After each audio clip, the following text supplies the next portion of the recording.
Fala, Devs, beleza? Hoje vamos trabalhar o uso de funções, tá?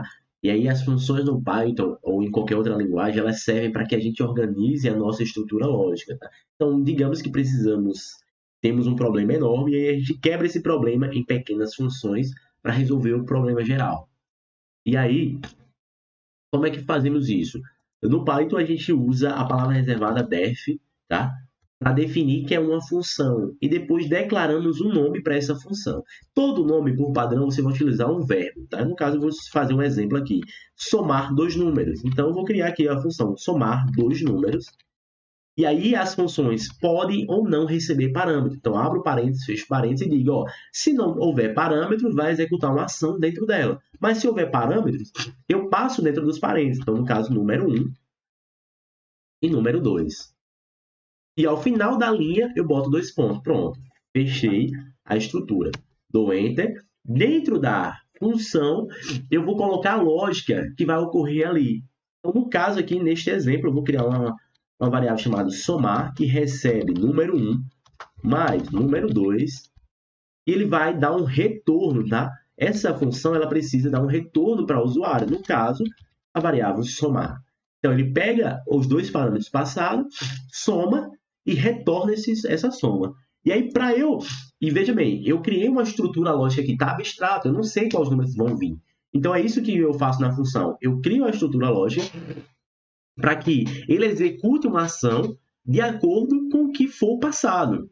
Eu tenho que pensar de forma abstrata como vai ocorrer aquilo.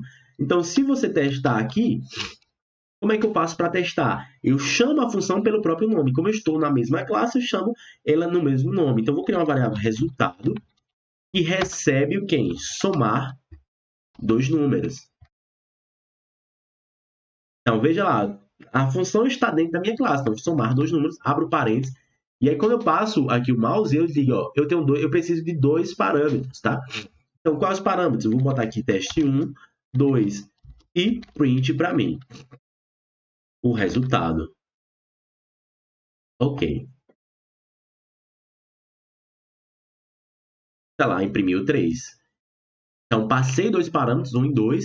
Ele foi lá na função, somou, retornou para essa variável e deu no print. Agora, o que é que eu vou fazer? O que eu preciso fazer é o seguinte: vou criar agora, vou utilizar os conhecimentos que já temos, que é o laço de condição, para repetir isso aqui N vezes, chamando a mesma função, tá? Então, independente dos números que vier, ele vai somar, vai calcular e vai retornar o resultado. Então, como é que eu faço? Eu vou usar aqui vou criar duas variáveis, tá? Num1, vou declarar como float. Num2, vou declarar também como float. E eu vou trabalhar com while, e aí eu vou criar o quê? Eu vou criar um contador, tá? Ele recebe início 0, meu contador, e agora sim eu vou criar meu laço de repetição, tá? E o meu laço de repetição vai executar o quê? Enquanto, tá? O while significa enquanto true, então enquanto verdade, faz o try para mim e executa o quê? Dá a chamada no recebe float input informe o primeiro número, tá? Informe o primeiro número. Ok, dois pontos, dá espaço. E agora, num2 float input informe o segundo número. Ok, dois pontos. E aí, por que dentro do try? Porque se a pessoa digitou um texto, vai acontecer o quê? Vai acontecer dele lançar a exceção. Então, vou aqui, ó, except value erro. Vou garantir que, se acontecer value erro, executa para mim a seguinte informação: print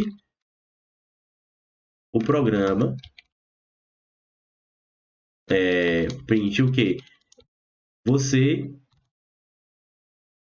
digitou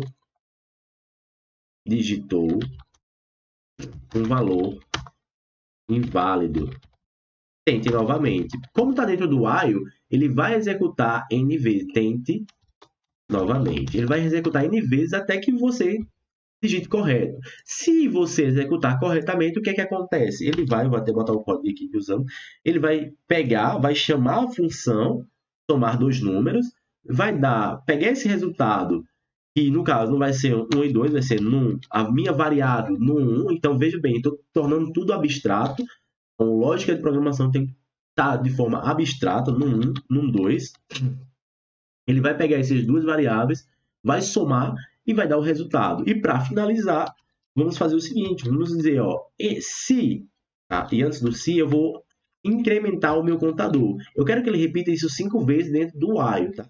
Se tudo ocorrer bem, ele vai ficar repetindo até que o meu count chegue a 5 vezes. Então, count mais igual 1. E aí eu verifico, tá? Eu tenho que criar uma forma lógica de parar o meu laço de repetição. No caso, chamando o if. Então, se conte igual a 5, dois pontos, ele dá o break. Então, vamos lá. Ok, vamos testar para finalizar. Então, tá lá. Vamos aqui testar um erro, tá?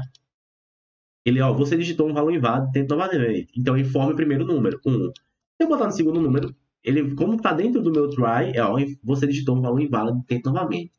Então, independente se for no primeiro ou no segundo, ele vai repetir toda a estrutura. E aí eu vou fazer o seguinte, vou colocar o 1, 2, dá Enter, ele imprimiu. Vou agora colocar 8, 9, ele imprimiu. 50 mais 50, ele imprimiu 100.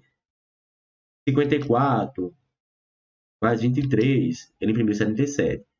87 mais 96, ele imprimiu 183 e ele finalizou. Veja aqui, ó, finalizou. Então, ele fez 5 vezes, mas só fez 5 vezes válidas. As outras duas inválidas ele não contou. Então, para fechar a aula, quero que vocês entendam que uma função ela é responsável por executar uma instrução lógica, tá? Que vamos definir de forma abstrata. Ok? Então, eu vou pensar de forma lógica o que vai acontecer dentro dessa função. No caso dessa minha função, ela executa uma ação, que é de somar. E ela precisa dar um retorno, tá? Para o usuário, que no caso é return soma. Então, eu passei dois números, retorna para mim a soma. E isso você vai utilizar, veja bem, ó, tenho lá criar a função lá no início do código, e aí eu vou testar a função aqui, ó, criei duas variáveis, chamei dois inputs, e fiquei chamando a minha função N vezes. Independente dos números passados, ele somou todas as vezes. E aí, como eu tenho que acidentar, quando você estiver utilizando o while, você tem que se ligar como você vai parar esse laço de repetição, sempre com break, tá? Então, você vai parar ele, você precisa colocar uma instrução lógica dentro dele para finalizar ou simplesmente dar o break se acontecer aquilo que você esperava, ok? Então, espero que vocês tenham entendido. E aí, como sugestão, eu peço que vocês façam o quê? Pegue a lista do Python Brasil de estrutura de condição, tenta transformar todos os problemas lá em uma função, tá? E depois, eu tenho certeza que você vai estar apto a criar a função. Na próxima aula, a gente vai fazer o seguinte, a gente vai pegar a estrutura de listas que fizemos e vamos transformar todas as condições de inserir, remover, atualizar em funções, até o de imprimir mesmo, imprimir no formato que venhamos a querer que nossa lista seja impressa, eu vou criar uma função para isso. Beleza? Espero que vocês tenham curtido. Valeu, tamo junto e até a próxima. Não esquece de seguir o canal no Instagram, compartilhar, comentar e curtir aqui no YouTube. Valeu!